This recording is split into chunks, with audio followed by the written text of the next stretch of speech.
Hey guys, welcome to Vedant Pathashale. ನಾವಿವತ್ತು translation ಬಗ್ಗೆ ನೋಡ್ತಾ ಹೋಗ್ತೀವಿ. ಕ್ಲಾಸ್ನ ಸ್ಟಾರ್ಟ್ ಮಾಡೋ ಮುನ್ನ ಒಂದು ಅನೌನ್ಸ್ಮೆಂಟ್ ಇದೆ. ಮತ್ತೊಮ್ಮೆ ನಾವು PSI ಪೇಪರ್ 2ಗೆ ಸಂಬಂಧಿಸಿದ ಹಾಗೆ ಮಾಕ್ ಟೆಸ್ಟ್ ಸೀರೀಸ್ ಅನ್ನ ಏಪ್ರಿಲ್ 15ನೇ ತಾರೀಕಿನಿಂದ ಪ್ರಾರಂಭಿಸ್ತಾ ಇದ್ದೀವಿ. ಇದರಲ್ಲಿ ಒಟ್ಟು 10 ಮಾಕ್ ಟೆಸ್ಟ್ಗಳಿರ್ತವೆ. 2 ಭಾಷೆಯಲ್ಲಿರುತ್ತೆ, ಕನ್ನಡ ಹಾಗೂ ಇಂಗ್ಲಿಷ್.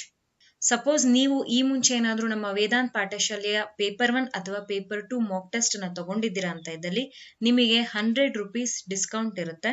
ಓಕೆ, ರಿಜಿಸ್ಟರ್ ಮಾಡ್ಕೊಳ್ಳೋ ಕೊನೆಯ ದಿನಾಂಕ ಏಪ್ರಿಲ್ 10. ಒಂದು ವೇಳೆ ನಿಮ್ಗೇನಾದ್ರೂ ಇದಕ್ಕೆ ರಿಜಿಸ್ಟರ್ ಮಾಡ್ಕೋಬೇಕು ಅನ್ನೋಂಥ ಇಂಟ್ರೆಸ್ಟ್ ಇದ್ದಲ್ಲಿ ಇಲ್ಲಿ ಕಾಣ್ತಾ ಇರುವಂತಹ ವಾಟ್ಸ್ಆಪ್ ನಂಬರ್ಗೆ ನೀವು ಮೆಸೇಜ್ ಮಾಡಿ ಪೇಮೆಂಟ್ ಮಾಡಿ ರಿಜಿಸ್ಟರ್ ಮಾಡ್ಕೊಳ್ಬಹುದು. ಓಕೆ, ಇದು ಇವತ್ತಿನ ನಮ್ಮ ಟ್ರಾನ್ಸ್ಲೇಷನ್ ಪ್ರಶ್ನೆ ಆಗಿದೆ.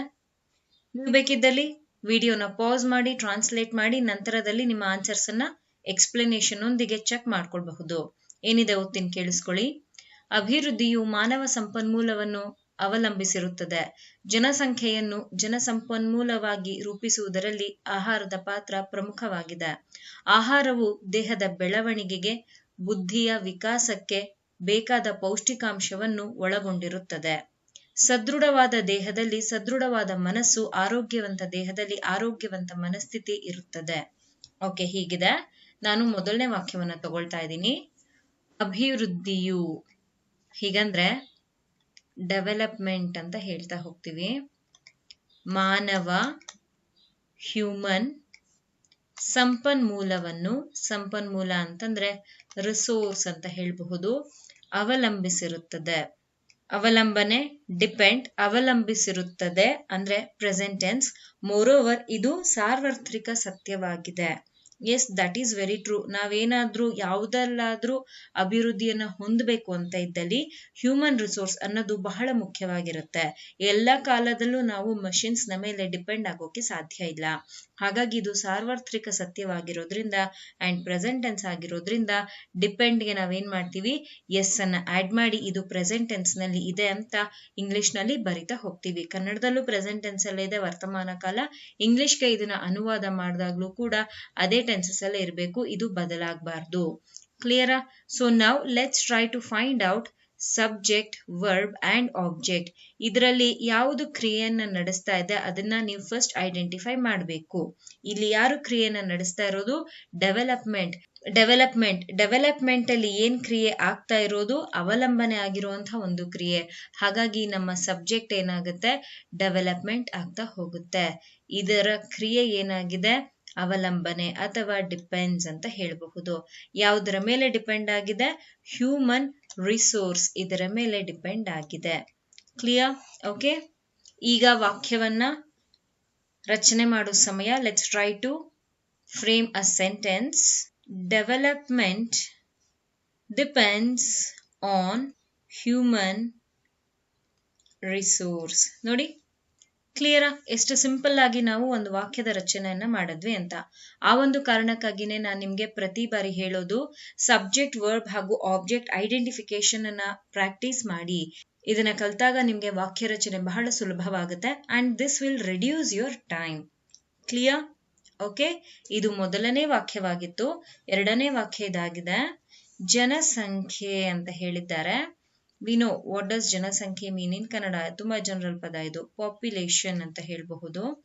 ಜನಸಂಪನ್ಮೂಲ, ಹ್ಯೂಮನ್ ರಿಸೋರ್ಸ್ ಅಂತ ನಾನು ಇಲ್ಲಿ ತಗೊಳ್ತಾ ಇದ್ದೀನಿ. ರೂಪಿಸುವುದರಲ್ಲಿ, ರೂಪಿಸು ಅಂದ್ರೆ ಶೇಪ್ ಅಂತ ಅಥವಾ ಶೇಪಿಂಗ್ ಅಂತ ಹೇಳಬಹುದು. ಇಲ್ಲಿ ಕ್ರಿಯೆ ನಿರಂತರವಾಗಿದೆ ನೋಡಿ. ರೂಪಿಸುವುದು ಅಂತ ಕ್ರಿಯೆ ನಿರಂತರವಾಗಿದೆ, ಹಾಗಾಗಿ ING ತಗೊಂಡಿದ್ದೀನಿ. ರಲ್ಲಿ, ಅಲ್ಲಿ, ದಲ್ಲಿ, ಎಲ್ಲಿ ಇವೆಲ್ಲವೂ ಕೂಡ ಏನನ್ನ ಸೂಚಿಸುತ್ತೆ? ಪ್ರಿಪೋಸಿಷನ್ಸ್. ಇಂಗ್ಲಿಷ್ ಅಲ್ಲಿ ಹೇಗೆ ತಗೊಂತೀವಿ? ಇನ್ ಅಥವಾ ಅಟ್ ನ ಸಹಾಯದಿಂದ. ಗೊತ್ತಿದೆ ಅಲ್ವಾ? ಹಿಂದಿನ ಸೆಷನ್ ಗಳೆಲ್ಲ ನಾನು ಇದ್ರ ಬಗ್ಗೆ ನಿಮ್ಗೆ ತಿಳಿಸಿದ್ದೀನಿ. ಒಂದು ವೇಳೆ ನೀವೇನಾದ್ರೂ ನಮ್ಮ ಟ್ರಾನ್ಸ್ಲೇಷನ್ ನ ಕೆಲವು ಸೆಷನ್ ಗಳನ್ನ ನೋಡಿದ್ದೀರಾ ಅಥವಾ ಇದು ನಮ್ಮ ಟ್ರಾನ್ಸ್ಲೇಷನ್ ಮೊದಲನೇ ಸೆಷನ್ ಆಗಿದೆ ಅಂತ ಇದ್ದಲ್ಲಿ ಚೆನ್ನಾಗಿ ನೆನ್ಪಿಟ್ಕೊಳ್ಳಿ. ಇನ್ ಮತ್ತೆ ಅಟ್ ನ ನಾವು ಕನ್ನಡದಲ್ಲಿ ಬರೆಯೋದಾದ್ರೆ ರಲ್ಲಿ, ದಲ್ಲಿ, ಅಲ್ಲಿ, ಎಲ್ಲಿ ಹೀಗೆ ಪದಗಳನ್ನ ಬಳಸಿ ಬರಿತೀವಿ. ಅದೇ ನಿಮ್ಮ ಪರೀಕ್ಷೆಯಲ್ಲಿ ಕನ್ನಡದಲ್ಲಿ ಪದಗಳನ್ನ ಕೊಟ್ಟಿದ್ರೆ ಇಂಗ್ಲಿಷ್ ನಲ್ಲಿ ಬರೆಯುವಾಗ ಇನ್ ಅಥವಾ ಅಟ್ ನೋಡ್ಕೊಂಡು ಆ ಒಂದು ಸಿಚುಯೇಷನ್ ಯಾವುದು ಸರಿ ಹೊಂದುತ್ತೆ ನೋಡ್ಕೊಂಡು ಇದನ್ನ ತಗೊಳ್ತಾ ಹೋಗ್ತೀವಿ. ಕ್ಲಿಯರ್? ಮುಂದಕ್ಕೆ ಹೋಗೋಣ. ಆಹಾರದ ಅಂತ ಹೇಳಿದ್ದಾರೆ, ನಾನಿಲ್ಲಿ ಫುಡ್ ಅಂತ ತಗೊಳ್ತಾ ಇದ್ದೀನಿ. ಪಾತ್ರವು ರೋಲ್, ಪ್ರಮುಖವಾಗಿದೆ, ಪ್ರಮುಖ ಇಂಪಾರ್ಟೆಂಟ್. ಕ್ಲಿಯರ್? ಓಕೆ. ಇಲ್ಲಿ ಬರ್ದಿರೋಂಥ ಒಕ್ಯಾಬ್ಯುಲರಿಗಳು ಅಷ್ಟೇ ಅಲ್ಲದೆ ನಾವು ಈ ವಾಕ್ಯ ಏನ್ ಹೇಳ್ತಾ ಇದೆ ಅಂತ ಅರ್ಥ ಮಾಡ್ಕೋಬೇಕು. ಈ ಹಿಂದೆ ನಾವು ನೋಡ್ತಾ ಹೋದ್ವಿ, ಅಭಿವೃದ್ಧಿ ಹೊಂದಬೇಕು ಅಂತಂದ್ರೆ ಮಾನವ ಸಂಪನ್ಮೂಲ ಅಂದ್ರೆ ಹ್ಯೂಮನ್ ರಿಸೋರ್ಸ್ ಅನ್ನೋದು ಬಹಳ ಮುಖ್ಯವಾಗುತ್ತೆ, ಹಾಗೂ ಅದ್ರ ಮೇಲೆ ಅದು ಡಿಪೆಂಡೆಂಟ್ ಕೂಡ ಆಗಿದೆ ಅಂತ. ಇಲ್ಲಿ ಹ್ಯೂಮನ್ ರಿಸೋರ್ಸ್ ಅಂದ್ರೆ ಯಾರು? ಪಾಪ್ಯುಲೇಷನ್ಗೆ ಸಂಬಂಧಿಸಿದವರು ಅಲ್ವಾ? ಸೊ ಈ ಒಂದು ಪಾಪ್ಯುಲೇಷನ್ ಅನ್ನ ಹ್ಯೂಮನ್ ರಿಸೋರ್ಸ್ ಆಗಿ ನಾವೇನ್ ಮಾಡ್ಬೇಕು? ಶೇಪಿಗೆ ತರಬೇಕು ಅಥವಾ ಅವ್ರನ್ನ ಕನ್ವರ್ಟ್ ಮಾಡಬೇಕು. ಹಾಗೆ ಕನ್ವರ್ಟ್ ಮಾಡೋದ್ರಲ್ಲಿ ಬಹಳ ಇಂಪಾರ್ಟೆಂಟ್ ಆಗಿರುವಂತಹ ರೋಲ್ ಅನ್ನ ವಹಿಸ್ತಾ ಇರೋದು ಫುಡ್ ಅಥವಾ ಆಹಾರ.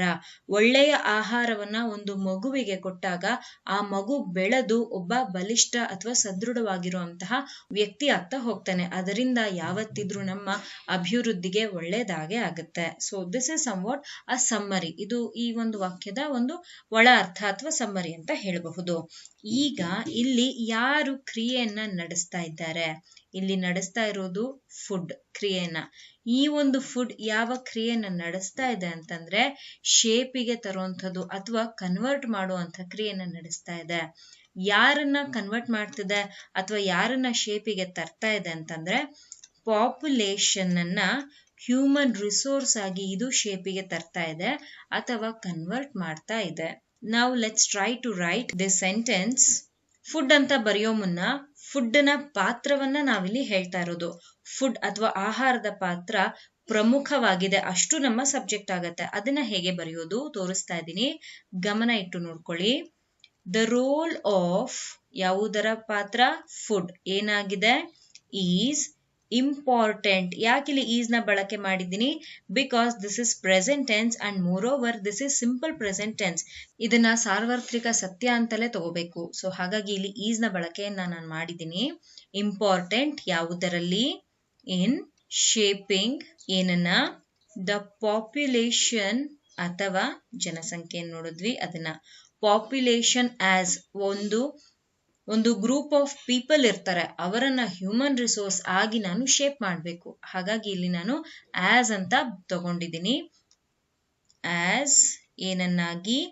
ಹ್ಯೂಮನ್ ರಿಸೋರ್ಸ್ ಅಥವಾ ಮಾನವ ಸಂಪನ್ಮೂಲ. ನೋಡಿ, ಸಂಪನ್ಮೂಲವಾಗಿ ಈ ವಾಗಿ ಅನ್ನೋದು ನಾನಿಲ್ಲಿ ಆಸ್ ಅಂತ ಬರ್ತಿರೋದು. ಕ್ಲಿಯರಾ?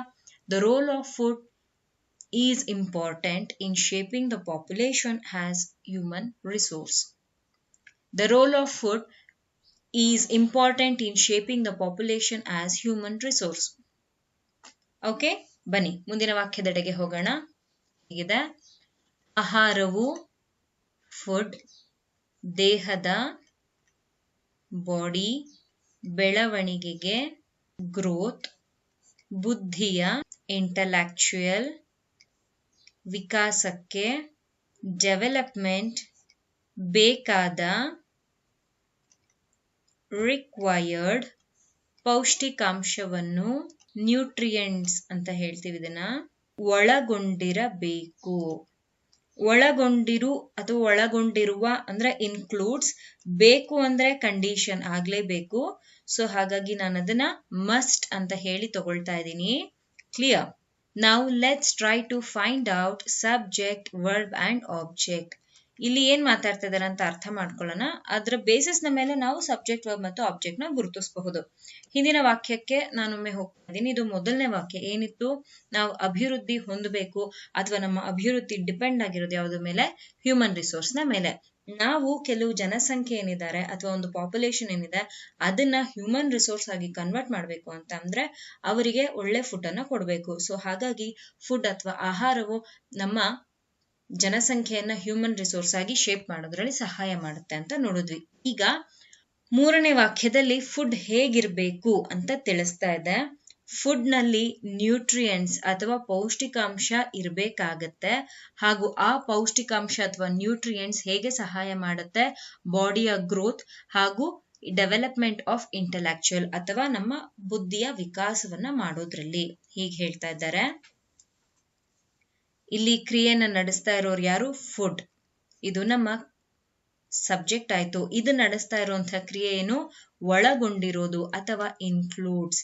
ಏನನ್ನ ಒಳಗೊಂಡಿದೆ? ನ್ಯೂಟ್ರಿಯೆಂಟ್ಸ್ ನ ಒಳಗೊಂಡಿದೆ. ಏನನ್ನ ಒಳಗೊಂಡಿದೆ? ನ್ಯೂಟ್ರಿಯೆಂಟ್ಸ್ ನ ಒಳಗೊಂಡಿದೆ. ಈ ನ್ಯೂಟ್ರಿಯೆಂಟ್ಸ್ ಯಾವುದರಲ್ಲಿ ಸಹಾಯ ಮಾಡ್ತಾ ಹೋಗುತ್ತೆ? ಬಾಡಿಯ ಗ್ರೋತ್ ನಲ್ಲಿ ಸಹಾಯ ಮಾಡ್ತಾ ಹೋಗುತ್ತೆ ಹಾಗೂ ನಮ್ಮ ಡೆವಲಪ್ಮೆಂಟ್ ಆಫ್ ಇಂಟೆಲೆಕ್ಚುಯಲ್ ಅಥವಾ ಇಂಟೆಲೆಕ್ಚುಯಲ್ ಡೆವಲಪ್ಮೆಂಟ್ ಅಲ್ಲಿ ಸಹಾಯ ಮಾಡುತ್ತೆ. ಈಗ ಇದನ್ನ ನಾವು ವಾಕ್ಯವಾಗಿ ಬರಿಬೇಕು. ಬರಿತಾ ಇದ್ದೀನಿ, ಗಮನ ಇಟ್ಟು ನೋಡಿ. ಫುಡ್ ಮಸ್ಟ್ ಇನ್ಕ್ಲೂಡ್, ನಾನಿಲ್ಲಿ ಮಸ್ಟ್ ನ ತಗೊಂತಾ ಇರೋ ಕಾರಣ ಬೇಕು ಅಂತ ಮೆನ್ಷನ್ ಮಾಡಿದ್ದಾರೆ, ಹಾಗಾಗಿ ಫುಡ್ ಮಸ್ಟ್ ಇನ್ಕ್ಲೂಡ್ ಏನು? ನ್ಯೂಟ್ರಿಯೆಂಟ್ಸ್ ರಿಕ್ವೈರ್ಡ್ ಫಾರ್, ಯಾವುದಕ್ಕೆ ಅಂತ ಮುಂದೆ ನಾವು ಆಬ್ಜೆಕ್ಟ್ ಅನ್ನ ಬರಿತಾ ಹೋಗ್ತೀವಿ. Required for growth of the body, comma ಇದೆ, you should never forget that, ತಗೊಳ್ಳೇಬೇಕು ಈ ಒಂದು ಪಂಕ್ಚುಯೇಷನ್. ಕಮ ಇನ್ಯಾವುದ್ರಲ್ಲಿ? ಇಂಟೆಲೆಕ್ಚುಯಲ್ ಡೆವಲಪ್ಮೆಂಟ್ ಅಥವಾ ಡೆವಲಪ್ಮೆಂಟ್ ಆಫ್ ಇಂಟೆಲೆಕ್ಚುಯಲ್, ಎರಡರಲ್ಲಿ ಯಾವುದನ್ನಾದ್ರೂ ತಗೊಳ್ಳಿ. ಕ್ಲಿಯರ್ ನೋಡಿ. Food must include nutrients required for growth of the body, intellectual development. ಕ್ಲಿಯರಾ? ಇಲ್ಲೂ ಕೂಡ ಸಬ್ಜೆಕ್ಟ್ ವರ್ಬ್ ಮತ್ತು ಆಬ್ಜೆಕ್ಟ್ ಗೆ ಸಂಬಂಧಿಸಿದ ಫ್ಲೋ ಚಾರ್ಟ್ ಏನ್ ಹಾಕಿದ್ದೀವಿ, ಅದರ ಬೇಸಿಸ್ ನ ಮೇಲೆ ವಾಕ್ಯವನ್ನ ರಚನೆ ಮಾಡಿದ್ದೀನಿ. ಓಕೆ, ಬನ್ನಿ ನಮ್ಮ ಕೊನೆಯ ವಾಕ್ಯದೆಡೆಗೆ ಹೋಗೋಣ.